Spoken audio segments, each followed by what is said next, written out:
Welcome back everyone. आज की इस पर्टिकुलर वीडियो में दोस्तों मैं आप सबसे डिस्कस करने वाला हूं कि चाइना अपनी मिलिट्री की इतनी ज्यादा मूवमेंट क्यों कर रही है इंडियन चाइनीज बॉर्डर पे। बेसिकली पिछले कुछ दिनों में जो लद्दाख रीजन है और उससे भी और ज्यादा स्पेसिफाई करें तो गलवान वैली के रीजन में पिछले कुछ दिनों में चाइनीज मिलिट्री बहुत ज्यादा तेजी से बढ़ रही है नंबर वाइज, और बहुत सारे वेपन्स वगैरह भी सेटअप करे गए हैं। सो इस पूरे टॉपिक के बारे में इस वीडियो में आप सबसे अच्छे से डिटेल्ड एनालिसिस के साथ एक्सप्लेन करूंगा। वैसे तो इस पूरे इशू में मुझे बहुत सारी हिस्ट्री और बहुत सारे टेक्निकल वर्ड्स का यूज करना पड़ सकता है, लेकिन फिर भी मैं आप सबको बहुत ही कंसाइज वे में समझाने की कोशिश करूंगा। तो आप पूरी वीडियो को एंड तक जरूर देखिएगा, कुछ ना कुछ आपको जरूर सीखने को मिलेगा। तो इन सारी चीजों को मैं आपको मैप के थ्रू समझाना चाहूंगा। आप मैप में देख सकते हैं कि ऊपर चाइना है और नीचे इंडिया है, और ये जो रीजन है ये लद्दाख रीजन है। बेसिकली गलवान वैली और वो दोनों अदर वैलीज यहीं पे लाई करती हैं, और इस एरिया में चाइना के मिलिटेंट्स पिछले कुछ दिनों में बहुत ज्यादा इंक्रीज हुए हैं। आप लोगों को और अच्छे से एक्सप्लेन करने के लिए मैं आपको जूम करना चाहूंगा। अब आप इस पूरे जूम मैप में देख सकते हैं कि पूरा लद्दाख रीजन है। ये जो येलो कलर से आपको दिख रहा है ये अक्साई चिन वैली को बिलोंग करता है, और ये जो रेड कलर से आपको दिख रहा है ये गलवान वैली को बिलोंग करता है। बेसिकली अगर मैं अक्साई चिन वैली की थोड़ी सी हिस्ट्री आप सबको बताऊं तो 1962 के इंडो सीनो वॉर के टाइम पे इंडिया जो है अक्साई चिन वैली को हार गया था चाइना से। मतलब कि इस वैली को चाइना ने कैप्चर कर लिया था 1962 के वॉर के टाइम पे। सो गाइस प्रॉब्लम यहाँ पे ये क्रिएट होती है कि इस पूरे एरिया का कोई पर्टिकुलर और वैलिड मैप हमारे पास अवेलेबल नहीं है, और ये जो गलवान वैली वाला रीजन है यहाँ पे चाइनीज मिलिट्री की एग्जिस्टेंस पिछले कुछ दिनों में बहुत ज्यादा बढ़ रही है, और बहुत ज्यादा हार्ड स्टेटमेंट्स भी आ रही है चाइना की तरफ से। और अगर मैं आप सबको ये बात बताऊं कि 3 किलोमीटर अंदर मतलब कि 3 kilometre deep in Indian territory Chinese military move कर चुकी है गलवान वैली वाले रीजन में, और वो ऐसा स्टेट कर रही है कि ये पूरा रीजन जो है ये चाइना को बिलोंग करता है। सो ऑब्वियस सी बात है इस बात से ना तो इंडियन मिलिट्री खुश है और ना ही इंडियन गवर्नमेंट खुश है। ऑब्वियस सी बात है कि इंडियन मिलिट्री स्टैंड ऑफ नहीं करेगी और इंडियन मिलिट्री भी वहां पे खड़ी है, तो ये पूरा सिनेरियो एक वॉर सिचुएशन की तरह दिखता है। सो एक रिपोर्ट के अकॉर्डिंग आज की डेट में 5000 से भी ज्यादा लद्दाख रीजन में चाइनीज सोल्जर्स डिप्लॉयड हो चुके हैं। वैसे मैं आप सबको पहले ही बता चुका हूं कि चाइना अपने मिलिट्री सेटअप्स वगैरह वहां पे कर रहा है और वेपन्स को भी इंस्टॉल कर रहा है, लेकिन एनडीटीवी की रिपोर्ट के अकॉर्डिंग चाइना आज की डेट में अपने मिलिट्री सेटअप्स के साथ साथ अपनी जेट्स को भी वहां पे स्टैब्लिश कर चुका है। मतलब कि पूरा एयरवेज उनका वहां पे डिप्लॉय हो चुका है लद्दाख रीजन में। और यहाँ पे मैं आप सबको ये बात जरूर बताना चाहूंगा कि सिर्फ इंडिया वाले बॉर्डर पे ही नहीं, चाइना बल्कि बाकी बॉर्डर्स पे भी ठीक इसी तरीके से कुछ रिएक्ट कर रहा है। जैसे कि चाइना और जापान के बीच का जो बॉर्डर है वहां पे भी टेंशन काफी ज्यादा इंक्रीज हुई है। तो बहुत ऑब्वियस सी बात है चाइनीज मिलिट्री में इतना ज्यादा रैपिड एक्सपेंशन के बाद इंडियन गवर्नमेंट चुप नहीं रहेगी, और सिर्फ इसी को देखते हुए प्राइम मिनिस्टर मोदी ने एक बहुत ही इंपॉर्टेंट मीटिंग करी है मिस्टर अजीत डोभाल के साथ। भारत के शौर्य की बात नहीं करनी चाहिए।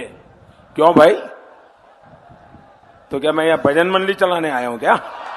मिस्टर अजीत डोभाल हमारे एनएसए मतलब कि नेशनल सिक्योरिटी एडवाइजर और चीफ ऑफ डिफेंस स्टाफ, और उनके अलावा 3 सर्विस चीफ्स भी वहां पे प्रेजेंट थे। मतलब कि हमारी नेवी, एयरफोर्स और मिलिट्री के जो चीफ्स हैं इन सारे लोगों ने एक बहुत ही इंपॉर्टेंट मीटिंग करी।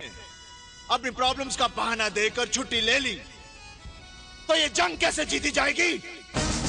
बताओ, 10 जंग किधर जीतोगे आप?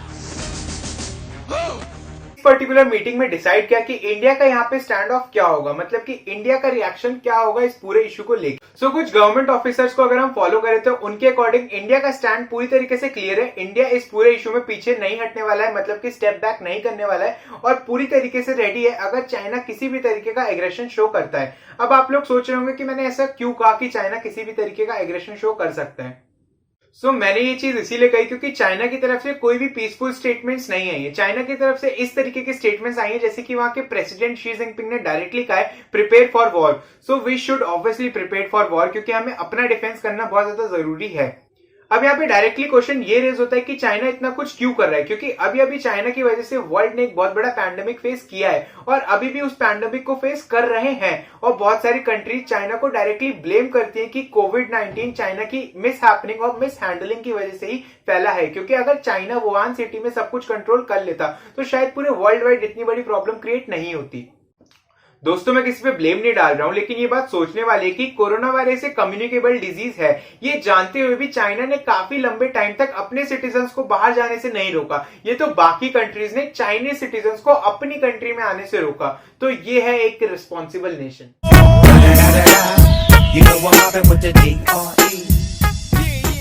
अगर मैं मजाक नहीं करूं तो ये चीज बहुत सीरियस है कि चाइना ने इतनी सारी प्रॉब्लम्स क्रिएट करने के बाद भी चाइना की तरफ से कोई हम्बल स्टेटमेंट नहीं आई है, बल्कि चाइना और ज्यादा एग्रेसिव होता जा रहा है, स्पेशली हांगकांग में।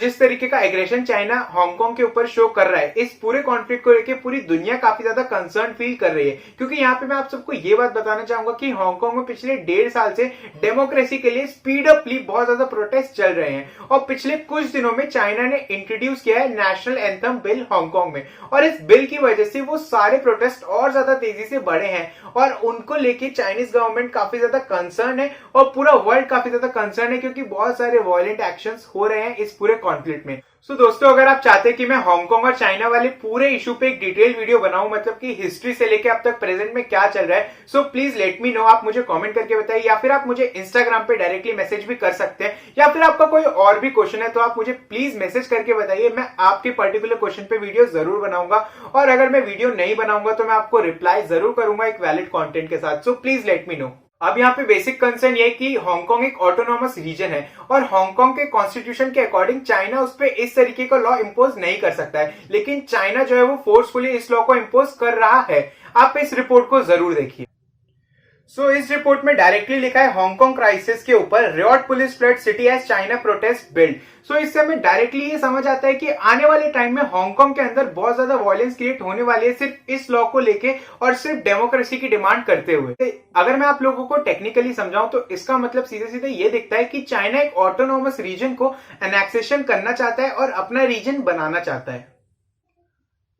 अब सोचने वाली बात यह है कि पहले तो कोरोना वायरस, उसके बाद हांगकांग में इस तरीके का एग्रेशन, और उसके बाद इंडियन चाइना कॉन्फ्लिक्ट। चाइना ऐसा क्यों कर रहा है? क्योंकि जिसकी इमेज ऑलरेडी इतनी ज्यादा खराब हो चुकी है, वो अपनी इमेज और क्यों खराब करेगा? गाइस, रिसेंटली शी जिनपिंग ने एक बहुत ही ज्यादा फेमस स्पीच दी है उनकी एक यूनिवर्सिटी में, और उस स्पीच में उन्होंने डायरेक्टली ये बोला है कि वर्ल्ड में एक बड़ा चेंज किसी डिजास्टर के बाद आता है, और यहाँ पे वो कोरोना वायरस को एज अ डिजास्टर कंसीडर कर रहे हैं। सो गाइस, आपकी स्क्रीन पे एक कोटेशन आ रही होगी जो कि इनकी स्पीच के बाद काफी ज्यादा पॉपुलर हुई है। अगर अब हम शी जिनपिंग के परसेप्शन से देखने की कोशिश करें तो थोड़ी सी हिस्ट्री में जाके देखते हैं। 2018 में उन्होंने खुद ही कॉन्स्टिट्यूशन में चेंज करके, मतलब कि चाइनीज कॉन्स्टिट्यूशन में कुछ चेंजेस करके अपने आप को लाइफ टाइम प्रेसिडेंसी दी थी, मतलब कि जब तक वो नहीं मरते हैं वही चाइना के प्रेसिडेंट रहेंगे। और आप लोगों को ये बात ध्यान में रखनी चाहिए कि चाइना में डिक्टेटरशिप नहीं है, चाइना में वन पार्टी रूल है। सो ऑब्वियस ही बात है कि चाइना के पार्टी की जो अंदर पॉलिटिक्स है उसमें बहुत सारे लोग इस पूरे इशू से बहुत ज्यादा डिससेटिस्फाइड थे। तो although political dissatisfaction is a huge thing, but उसके साथ ही Xi Jinping is also facing citizen dissatisfaction. तो शी जिनपिंग एक पॉलिटिकल डिससेटिस्फैक्शन के साथ ही साथ एक सिटीजन डिससेटिस्फैक्शन भी फेस कर रहे हैं, क्योंकि चाइनीज सिटीजन्स भी कहीं ना कहीं इस चीज के लिए चाइनीज गवर्नमेंट को ब्लेम करते हैं कि चाइनीज गवर्नमेंट की मिस हैंडलिंग की वजह से कोरोना वायरस जैसा पैंडेमिक इतना ज्यादा स्प्रेड हुआ। शी जिनपिंग यहाँ पे एक डायरेक्ट स्ट्रैटेजी ये लगा रहे हैं कि हांगकांग का एनेक्सेशन कर लो, उनके आसपास की जो नेबरिंग कंट्रीज है उन्हें थोड़ा बुली करो, जिससे कि उनकी कंट्री के सिटीजन्स के अंदर उनकी इमेज थोड़ी बेटर हो, और जो पॉलिटिक्स इस टाइम पे चाइना के अंदर चल रही है उसमें वो थोड़ी स्टेबिलिटी ला पाए। Everything is image is everything हम स्वाहा, रेड पिट गई स्वाहा, चल उखाड़ ले स्वाहा। रीजन ये है कि इंडिया का इंफ्रास्ट्रक्चर बिल्ड हो रहा है इंडियन चाइनीज बॉर्डर पे, क्योंकि हम देखें तो पिछले बहुत सारे सालों में हम ये चीज देखते हुए आ रहे हैं कि जो इंडिया और चाइना का बॉर्डर है वहां पे चाइना अपनी तरफ से रेलवे ट्रैक्स बिल्ड कर रहा है, जेट लाइंस के लिए अपने रोडवेज बना रहा है और बहुत सारे इंफ्रास्ट्रक्चरल चीजें बेस कर रहा है। लेकिन इंडिया में या तो रोडें टूटी हुई होती थी या फिर कोई रोड ही नहीं होती थी। लेकिन पिछले 5 सालों में हमारे बॉर्डर्स पे कुछ इंफ्रास्ट्रक्चर बिल्ड हुए हैं, बेसिकली इस लद्दाख वाले रीजन में, जिसकी वजह से चाइना बहुत ज्यादा डिससेटिस्फाइड फील कर रहा है। द इकोनॉमिक्स टाइम की रिपोर्ट के अकॉर्डिंग देख सकते हैं कि इंडिया ने पिछले कुछ सालों में ही सिर्फ 75% अपने रोड्स को ऑफिशियल कर दिया है बॉर्डर्स पे। आप सबके दिमाग में ये क्वेश्चन जरूर आ रहा होगा कि चाइना को रोड वगैरह बनाने से इतनी ज्यादा दिक्कत क्यों है। बेसिकली गाइस, दिक्कत यहाँ पे ये है कि अगर कल को चाइना कोई ऑफेंस करता है इंडियन मिलिट्री के अगेंस्ट, तो इंडियन मिलिट्री भी बहुत जल्दी रिएक्ट करेगी चाइनीज मिलिट्री के अगेंस्ट, क्योंकि हमारे पास जब रोड्स और इंफ्रास्ट्रक्चर होगा तो हम बहुत ही आसानी से रिएक्ट कर सकते हैं। क्योंकि सोचने वाली बात है, अगर हमारे पास परफेक्ट रोड्स नहीं है तो हमारे वेपन्स और बाकी सोल्जर्स कैसे वहां पे जाएंगे टाइम पर। तो इसीलिए चाइना को इस चीज से लेके काफी ज्यादा नर्वसनेस फील होती है।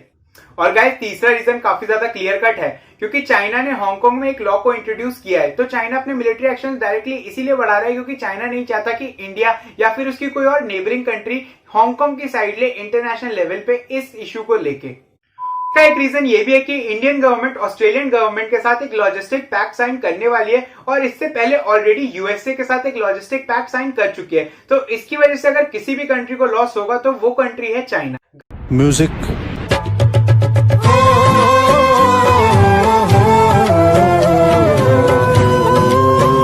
अगर इस पूरी सिचुएशन में मैं वॉर के बारे में बात करूं तो मेरे अकॉर्डिंग वॉर के चांसेस बिल्कुल ना के बराबर है। हाँ, स्टैंड ऑफ थोड़े दिन तक चल सकता है मिलिट्री के बीच में, लेकिन वॉर तो बिल्कुल भी नहीं हो सकता क्योंकि चाइनीज गवर्नमेंट को भी पता है कि इंडियन गवर्नमेंट काफी पावरफुल है। अगर वो वॉर करेंगे तो उनको भी बहुत ज्यादा लॉस हो सकता है। और इस पूरी सिचुएशन के पीछे सीधे सीधे मेरे अकॉर्डिंग दो रीजन है, ये मेरे पर्सनल ओपिनियंस है, पर ये दो रीजन ये है कि एक तो हांगकांग वाला इशू और दूसरी बात यह है कि शी जिनपिंग को अपनी इंटरनल इमेज बिल्ड करनी है क्योंकि उनके सिटीजन्स उनके लिए काफी मैटर करते हैं।